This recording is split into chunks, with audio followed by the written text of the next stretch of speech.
North Indian মন্দির style বা নাগাড়া স্টাইলের মন্দির।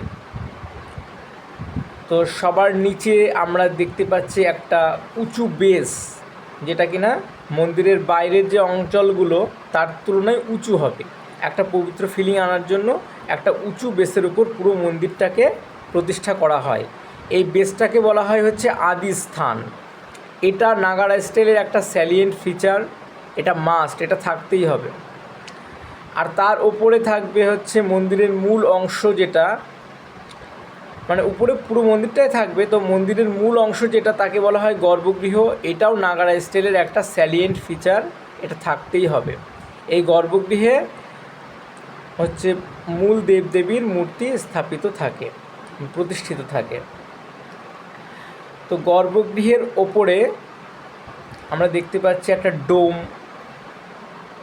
একটা কার্ভিলিনিয়ার 3D স্ট্রাকচার, সেটাকে বলা হচ্ছে শিখর। শিখরের ওপরে একটা লোটাস আকৃতির অংশ রয়েছে, সেটাকে ছোট অংশ রয়েছে, তাকে বলা হয় আমালক। আমালকের উপরে একটা কলস আকৃতির অংশ রয়েছে, তাকে কলস বলা হয়, কলসা। তো এইটা হচ্ছে মন্দিরের টপ, শিখর, তারপরে রয়েছে আমালক, তারপরে রয়েছে কলস। এবার চলে আসি মন্দিরের গর্ভগৃহের আশেপাশের অংশে। এখানে মণ্ডপ থাকে, যেখানে ভক্ত সমাগম হয়, ধর্মকথা আলোচনা হয়।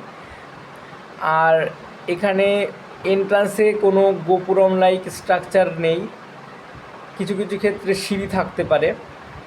আর মন্দিরের চারপাশে কোনো প্রাচীর নেই।